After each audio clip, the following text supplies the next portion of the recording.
Well, in a violent attack that has shaken not just Russia but India, at least 6 people, including 4 Indian students, were injured in a stabbing attack inside the dormitory of the State Medical University in Ufa, capital of the Bashkortostan Republic on 7th of February. Hello and welcome. You're watching NewsX Deep Dive with me, Vineet Malhotra, and today we take you through what happened, why it happened, and what it means for thousands of Indian students studying abroad. Well, the attack happened on the 7th of February inside the dormitory of Bashkir State Medical University in Ufa, a city about 1200 kilometers east of Moscow. The target was not a classroom or a crowded public space, but a student hostel where hundreds of young international students lived. According to preliminary reports, a 15-year-old teenager entered the dorm armed with a knife and began attacking students inside. Eyewitnesses described horrifying scenes, saying there was panic, shouting, and injured students collapsing inside corridors. And according to Russian media reports, their carnage was so gruesome that there was blood all around. In fact, footage circulating on social media confirms the horrifying reality inside the dorm. At least 6 people were stabbed, 4 of which were Indian students. Ambulances rushed to the campus and emergency responders evacuated victims. Police quickly moved in to stop the attacker, but even then, the violence did not stop. When police tried to arrest him, the teenager stabbed 2 police officers and also injured himself before finally being detained. By the end of the night, 7 people were injured, including the attacker himself. What is truly shocking is that the attacker has been identified as a 15-year-old local teenager. Russian investigators have detained him and launched a criminal probe as authorities try to determine the motive behind the attack. What is even more, in fact, concerning is the nature of the attack. While officials have not confirmed it so far, local news channels have reported on the attacker's alleged neo-Nazi links. The Baza channel reports that the attacker was a supporter of the banned neo-Nazi outfit NSWP. The news channel stated that he was shouting nationalist slogans about the Holocaust and drew the Hakenkreuz symbol adopted by Adolf Hitler and the Nazi Party on the walls of the dormitory with his victims' blood. In the meantime, even as this information has come to light, authorities are examining multiple angles, including the attacker's mental health, ideological influences, and possible extremist affiliations. Since the attacker is a minor, juvenile justice procedures will guide the investigation. He is currently admitted to a local children's hospital in critical condition. Even so, for families back in India, the wait for information was agonizing.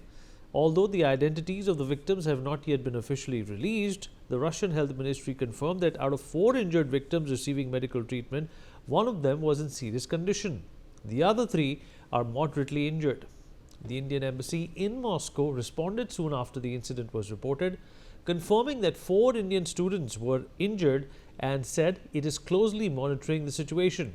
Officials from the Indian consulate have been in contact with local authorities, university officials and hospitals, and are also traveling to Ufa to provide assistance to the injured students. Now, what's important to understand is that these students were not random visitors. They were medical students who had traveled thousands of miles to study medicine and suddenly found themselves victims of violent campus crime. The incident has drawn attention to the safety of Indian students studying abroad. As of 2024, Russia hosts at least 30,000 Indian students. Thousands of Indian students travel to Russia every year to study medicine, often living in university hostels or shared accommodations.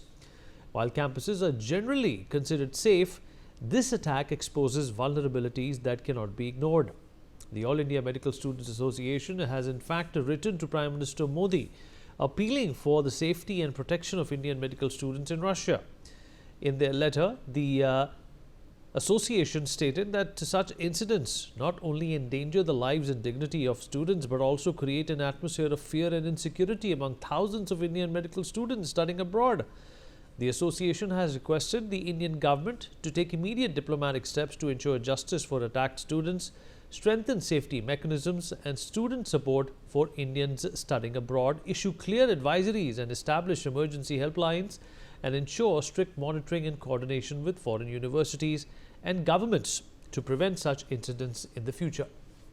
Well, the incident also throws light to the recent spate of violence and targeted attacks against Indian students studying abroad. In July 2025, a brutal racist attack was recorded in Australia where a 23-year-old Indian student was assaulted with a sharp object and punched repeatedly by 5 men shouting racial slurs. In October 2025, a 26-year-old student from Hyderabad, Chandrasekhar Bole, was shot dead in Dallas, United States. In fact, a report issued at that time stated that over 800 Indian student deaths had been recorded abroad, with the United States leading the toll. Now, the incident in Russia's Ufa has left the campus community shaken, with the authorities scrambling to ensure the safety of students and unravel the motives behind this brutal outburst. What is clear is that, firstly, security measures in universities must be preventive rather than reactive. In this case, the attacker was able to enter a dorm undetected, carrying a weapon which was used to carry out a brutal stabbing spree. In an ideal safe campus environment, this would not have been possible. Secondly, the underlying ideology behind this attack and the threat posed by individuals radicalized must be addressed. This would require online extremist networks to be monitored, but the stabbing of 4 Indian students is more than just a campus crime. It spotlights extreme violence, student safety, and the risks young Indians face abroad.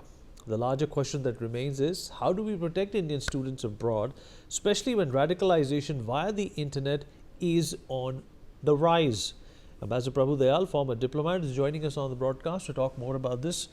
Ambassador Dayal, appreciate, sir, you taking out the time and speaking with us. Although there cannot be telltale signs, perhaps in thousands of universities that students go to all over the world, but the fact of the matter is that, such a thing does fall under the intelligence purview.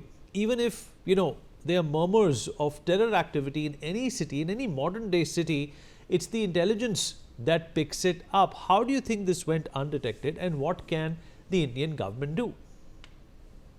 Well, first of all, thanks for having me on your show. The stabbing yesterday of 4 Indian medical students in Ufa, in Russia, has sparked significant fear and safety concerns within the Indian student community. And many questions are being asked. First of all, are Indian students studying abroad, particularly in European universities, are they safe? Secondly, as you asked very pertinently, did this whole episode go totally unnoticed by the intelligence authorities? In other words, how is it even allowed to happen? Now, the All India Medical Students Association has formally requested the Indian government to issue clear safety advisories, establish emergency helplines, and strengthen diplomatic pressure to ensure student protection.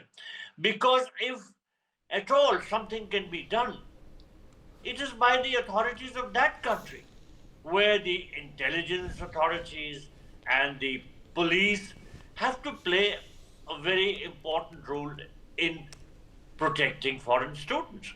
Now, according to media reports, there has been a systematic targeting of foreigners in some parts of Russia. And reports from students at various universities suggest that this may not be an isolated incident, because there are claims of previous instances where Indian students were harassed, extorted, or had their passports confiscated. Now, let me mention that the Indian embassy in Moscow, I understand, is coordinating with Russian authorities, who have launched a high-level probe. So while Russian officials emphasize that such dormitory attacks are rare, the brutal and targeted nature of this incident has led to what is called a critical point in perceived safety for Indian nationals studying there. Ambassador Dayal, appreciate you joining us, sir. Thank you so much for your thoughts and your perspective on this important update coming through. We'll take a short break. We'll be back.